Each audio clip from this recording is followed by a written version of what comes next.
Imagine this. You're sitting across from your boss at a high-end restaurant, the dim lights flickering over the table. And then, out of nowhere, he leans in and makes a proposal so unexpected, so shocking, that your entire world shifts in an instant. What would you do? How would you respond? Tonight, I'm going to share a story that tested every Stoic principle I live by. A moment that forced me to choose between ambition and integrity, between opportunity and self-respect. Stick with me, because by the end of this, you'll understand exactly why Stoicism is the ultimate weapon in moments like these. Part 1. The setup. It all started with a casual message from my boss. Dinner tonight. My treat. We need to talk. Now, I had been working at this company for years, climbing the ladder, staying disciplined, and proving my worth. But something about this message felt off. My boss wasn't the kind to invite employees to dinner unless there was a very specific reason. So I showed up, dressed sharp, ready for whatever was coming. Or at least I thought I was ready. Part 2. The unexpected proposal. The evening started normally enough. Small talk, a few laughs, the usual how's work going kind of conversation. But then, the energy shifted. My boss put down his glass, leaned forward, and said, I have an offer for you, but you need to keep an open mind. What came next was nothing I could have predicted. Part 3. The Stoic Dilemma. At that moment, I had a choice to make: react emotionally and risk everything, or apply the teachings of Marcus Aurelius, Epictetus, and Seneca. I took a deep breath and remembered: control what you can, accept what you can't, and never let external events dictate your inner peace. So, how did I respond? And what was this life-changing offer? Stay with me, because the lesson I learned that night might just change the way you see power, success, and self-respect forever. Q-on-tin-u-u-i-th-st-torai and S-T-O-I-X-E-L-E-S-S-O-N-S. Set the stage.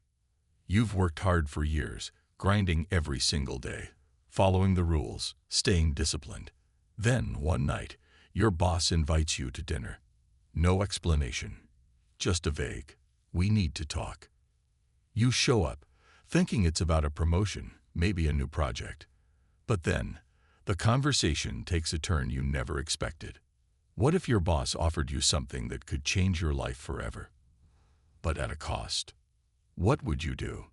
Tonight, I'm going to share a story that tested every Stoic principle I live by. A moment that forced me to choose between ambition and integrity, between power and self-respect.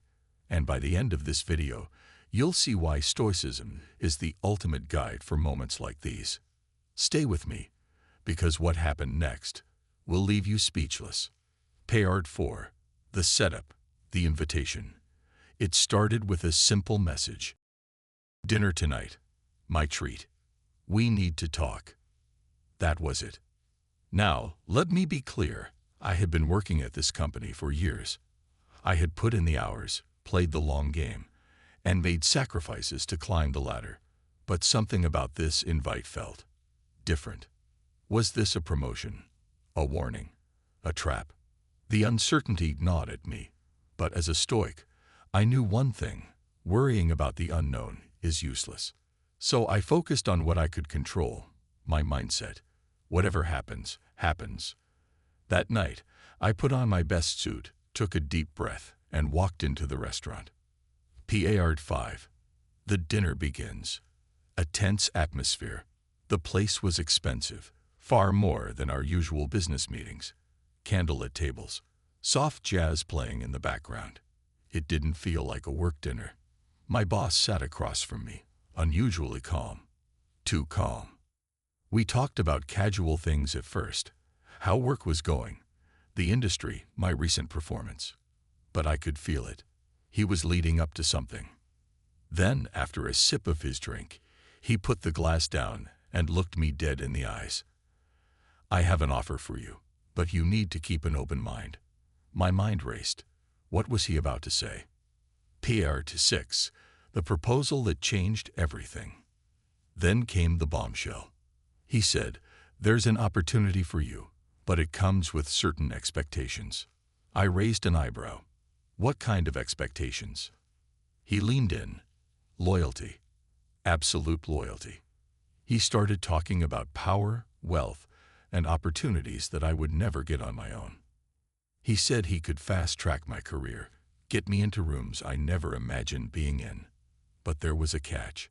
I'd have to compromise my values. It wasn't illegal, but it wasn't ethical either.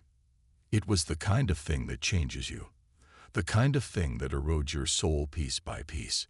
And in that moment, I remembered a quote from Marcus Aurelius. "If it is not right, do not do it.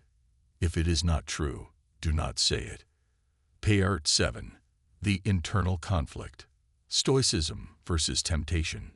I won't lie. For a split second, I considered it. Years of struggle, sacrifices, late nights, hard work. And here was a shortcut, a way to make it all easier. That's when I realized, this is the exact moment where most people sell their soul. Not in some dramatic life or death scenario, but in small moments like this, when the price is just tempting enough, when no one would ever know, when you could convince yourself that it's just business. I looked my boss in the eye, my heart pounding, and I asked myself, what would a Stoic do? Part 8. The Stoic response. My decision. In Stoicism, there's a principle called amor fati, the love of fate. It means embracing what happens without fear or regret. And at that moment I realized, if success requires me to become someone I can't respect, then it's not success at all. I took a deep breath and said, I appreciate the offer, but I can't compromise who I am. Silence. He studied me for a moment, then nodded. I expected that answer. And then, something even more unexpected happened. He smirked. That was the real test. And you passed. I was speechless. He wasn't offering me corruption. He was testing my character. And because I stayed true to my values, I earned something far more valuable than money or power: self-respect and trust. Part 9. The lesson. Why this matters for you. This experience taught me one of the most important Stoic lessons of all time. Your values are your foundation. Never trade them for short-term gains. Power and success mean nothing if you lose yourself in the process. In life, you will face choices that test your integrity. Your reaction in those moments defines who you truly are. Marcus Aurelius said, "Waste no more time arguing about what a good man should be. Be one." So, the next time life puts you at a crossroads, the next time someone offers you a deal that sounds too good to be true, ask yourself, am I making this choice out of fear, out of greed, or out of wisdom? Because in the end, character is the only real currency that matters. Part 10. The aftermath. Facing the consequences. After I turned down the offer, I left the restaurant feeling a strange mix of emotions. Relief? Maybe. Doubt? Definitely. I kept replaying the conversation in my head. What if I had made the wrong decision? What if I had just thrown away the biggest opportunity of my life? The next day at work, I expected things to change. Maybe he'd treat me differently. Maybe I'd be blacklisted, slowly pushed out of the company. But the strangest thing happened. Nothing. Business as usual. No cold stares. No secret meetings without me. No sudden demotion. It was as if the conversation had never happened. And that's when I realized another powerful Stoic truth. The things we fear are often worse in our imagination than in reality. Epictetus once said, "We suffer more in imagination than in reality." I had spent hours overthinking the what-ifs, but when the dust settled, life moved on. And so did I. But that wasn't the end of the story. Part 11. The unexpected reward. A few weeks later, I was called into another meeting. This time, it wasn't in a restaurant. It was in the boardroom. When I walked in, I saw my boss, along with two senior executives I had never met before. They didn't waste time. One of them said, "We need people we can trust, and we believe you're one of them." Wait, what? Not only was I not punished for standing my ground, but it turned out that my integrity had earned me something far more valuable: respect, influence, leadership. I was offered a new role, more responsibility, more decision-making power, not because I played the game, but because I refused to. And that's the lesson. The real power move isn't selling out, it's standing firm. The greatest leverage you have isn't deception, it's integrity. And the most valuable currency isn't money, it's character. PR12. What this means for you. You might not be sitting in a high-stakes business meeting right now, but at some point in your life, you will be tested. It might be a boss asking you to cut corners, a friend pressuring you to betray your values, a moment where saying yes could give you an easy win but cost you a part of yourself. In those moments, remember this: what you compromise to gain, you eventually lose. But what you refuse to compromise becomes your greatest strength. Marcus Aurelius said, "You have power over your mind, not outside events. Realize this, and you will find strength." Your job isn't to control what people offer you. Your job is to control how you respond. Because in the end, your principles are the only thing no one can take from you. PR13. The Stoic Call to Action.